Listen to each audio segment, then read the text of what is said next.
Merhabalar arkadaşlar, kanalıma, mutfağıma hoş geldiniz. Bugün yine turşu tarifiyle sizlerleyim. Fasulye turşusu çıtır çıtır, harika bir lezzet. İsterseniz 10 gün sonra açıp yiyin, isterseniz 1 sene sonra bile yiyebileceğiniz çok güzel bir turşu tarifiyle sizlerleyim. O zaman lafı hiç uzatmadan buyurun tarifine geçelim. İlk önce burada 2 kilogram kadar fasulyelerim var. Fasulyelerin uçlarını güzelce ayıkladım, temizledim. Gördüğünüz gibi yıkadım, suyunu da süzdürdüm. Öncelikle arkadaşlar güzel bir turşu yapmak için içli olmaması gerekiyor. İçinin taneli olmaması gerekir ve çok sert fasulye almamaya özen gösterin. Bu sayede daha güzel bir fasulye turşusu olacak. Suyunu tencereme aldım haşlamak için arkadaşlar. Kaynadığı an fasulyelerimi üzerine ekleyeceğim. Suyumuzu mutlaka kaynadıktan sonra fasulyelerimizi ekleyelim. Fasulyelerimizi çok haşlamayacağız. 5 dakika haşlanması yeterli. Haşlamadan direkt kesinlikle turşu yapmayın. Kayış gibi olur fasulyelerimiz. Kaynar suyla yapacağım. Yine kavanoza kuracağım ama yine de ön haşlama yapmak zorundayız. Fasulye biliyoruz ki zor pişen bir fasulye. Bazen cinsine göre saatlerce bile pişmiyor. O sebeple arkadaşlar asla çiğ fasulyeyi kaynar suyla turşu yapmayın. Bazen fasulyenin cinsine göre kayış gibi olur turşularınız. Bu arada fasulyelerimi büyük bir ocakta haşlıyorum. Altı da son ayara kadar açık. Kesinlikle ocağımızın altını kısmayalım. Bir an önce suyumuz kaynasın. Bir iki taşım kaynadıktan sonra fasulyelerimi hemen soğuk suyun içine alacağım. Üzerinde kevgir yardımıyla bastırıyorum ki üstte kalan fasulyeler de güzel pişmesi için bütün fasulyelerimin aynı eşitlikte pişmesini istiyorum. Bu işlemi mutlaka fasulyeleriniz tencerenin içindeyken yapın. Fasulyelerim artık istediğim kıvama geldi. Şimdi hemen kevgir yardımıyla çıkaracağım arkadaşlar. Yanda kabımın içine soğuk su ekledim. Bakın gördüğünüz gibi. Soğuk suyun içine haşlanan fasulyelerimi ekliyorum. Soğuk suyla şoklama yapmamız gerekiyor ki fasulyelerimiz sıcağıyla yumuşamaması ve üzerinde kabuklanma olmaması için. Eğer suya eklemezsek fasulyelerimiz üzerinde soyulmalar olabilir. Soğuk suya ekleyerek bunu da engellemiş olacağız.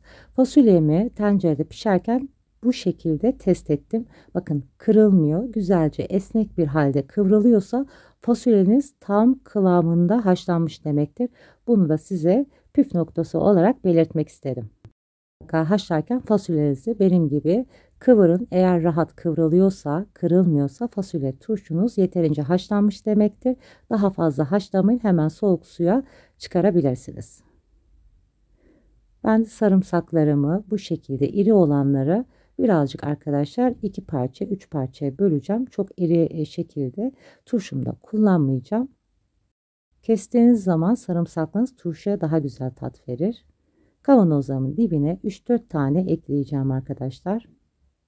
Her zaman bir kavanoza 12 diş kadar sarımsak kullanıyorum. Tabii ki büyük diş değil. Büyük diş olanları da parçalıyorum. Çok fazla büyük diş ve sarımsak kullanırsanız turşunun tadının önüne geçmiş olursunuz. Kavanozlarımı da arkadaşlar birazcık fasulyelerimi dışarıda bırakarak bu şekilde dizeceğim. Kesinlikle içine tamamen fasulyeleri yerleştirmeyin. Bir kısmı dışarıda bu şekilde kalsın. Bu sayede daha kolaylıkla kavanozlarımıza dizebiliriz fasulyelerimizi. Görüyorsunuz bir kısmı dışarıda kaldı. Ben de güzelce fasulyelerimi diziyorum. Fasulyenizi uzun alırsanız daha güzel olur arkadaşlar kavanozda yerleştirmekte. Tüm kavanozlarıma aynı işlemimi devam edeceğim. Çok fazla bastırmadan boşluklara fasulyeleri elimden geldiğince yerleştirmeye çalışacağım. Bu arada arkadaşlar kanalıma hala abone değilsiniz. Abone olarak destek olmayı, daha güzel tariflerden haberdar olmak için zil sesi butonunu açmayı unutmayın. Bu sayede bildirimlerden anında haberdar olabilirsiniz. Fasulyelerinizi çok kart almamaya özen gösterin. Kart fasulye kayış gibi yapar turşularınızı. Güzel olmaz. O yüzden tam kıvamında güzel fasulyeler alırsanız turşunuz harika olur.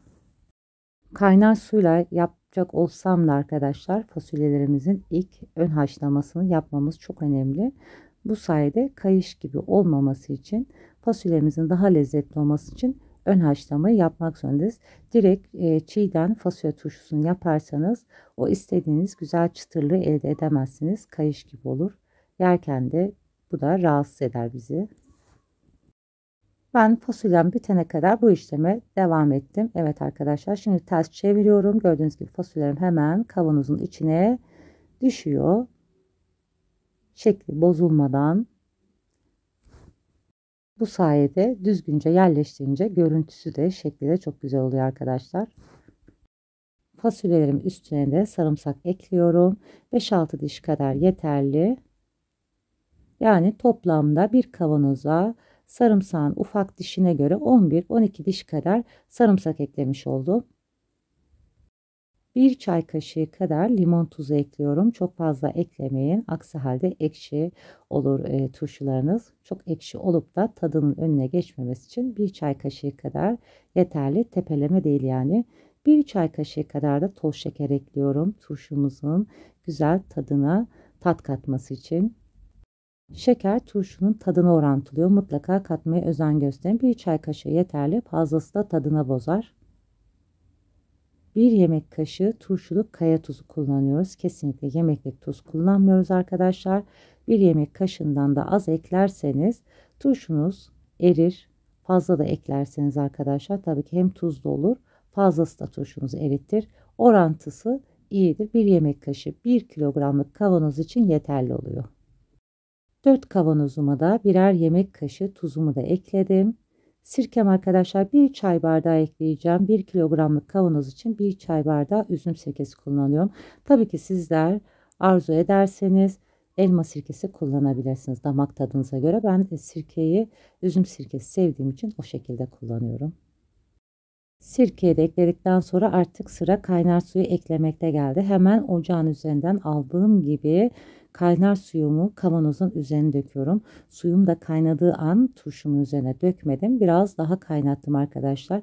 Kaynamaya başladıktan sonra 5-10 dakika daha kaynatmanızı tavsiye ederim suyunuzun. Sıcağıyla kavanozlarımın kapaklarını kapatıyorum. Kapakları da her zaman sıfır kullanırım. Size de o şekilde tavsiye ederim arkadaşlar. Sıfır kapaklarımı 2 ters 1 düz şekilde sıkıca kapattım. Hiç vakit kaybetmeden bu işlemi yaparsanız suyunuzun sıcaklığıyla kavanozlarınızın kapakları daha güzel vakumlanmış olur. Temiz örtünün üzerine birazcık kavanozumu tuzu ve sirkesi karışması için sallayacağım ve ters çevireceğim. Bir gece bu şekilde bekleteceğim. İsterseniz üzerine bez de örtebilirsiniz. O şekilde daha güzel vakumlanmış olur arkadaşlar. Temiz bez örterseniz üzerine daha güzel kavanozlarınız tutmuş olur. Kavanozlarımı bu şekilde bir gece beklettikten sonra ertesi gün ters çevireceğim. Evimin serin güneş görmeyen yerinde saklayacağım. İsterseniz 10 gün, isterseniz 1 ay sonra da artık yemeğe hazır hale gelecek turşunuz. Turşularımın artık 10 gün sonraki hali arkadaşlar. Sizler için bir tane kavanozumu açacağım ve deneyeceğim. Rengini görüyorsunuz. Çok güzel bir renk oldu. Hiç suyunda bulanıklık da yok. Siz de bu tarifle yaparsanız harika bir turşu yapmış olursunuz. Tüm detaylarıyla size göstermek adına birazcık videomu uzatmış olabilirim. Ama istedim ki sizler de daha güzel bir turşu yapmanız için bütün püf noktalarıyla sizlerle paylaşmak istedim. Kapaklarımda hiç sızma olmadı arkadaşlar. Bunu da belirtmiş olayım. Hemen bir tanesini şimdi açıp sizler için denemek istiyorum. Kavanozumu bıçak yardımıyla kenarından havasını çıkartıp kapağını açtım. Sizler için hemen servis tabağına almak istiyorum. Rengini, kıvamını görüyorsunuz. Sapsarı oldu arkadaşlar. Tam kıvamında bir turşu tarifi.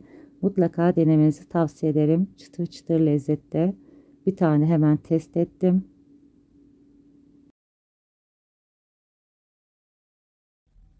Rengini, kıvamını size yakından göstermek istiyorum. 10 günde kısa sürede bile turşumuz hemen yenilebilecek hale gelmiş. Bakın erime olmadığını, yumuşama olmadığını da sizlere göstermek istiyorum elimle bu şekilde. Gördüğünüz gibi arkadaşlar fasulyemiz hiç erime yok. Tam bir kıvamında olmuş turşumuz. Hemen ortadan sizler için ayırıyorum ve tekrar tadına bakıyorum. Çok güzel çıtır çıtır bir turşu oldu. ister 10 gün sonra ister aylar sonra yiyebileceğiniz turşunuz hazır arkadaşlar. Umarım sizler de dener beğenirsiniz. Şimdiden yapıp deneyecek olanlara afiyet olsun. Başka güzel tariflerde görüşmek üzere. Hoşça kalın arkadaşlar.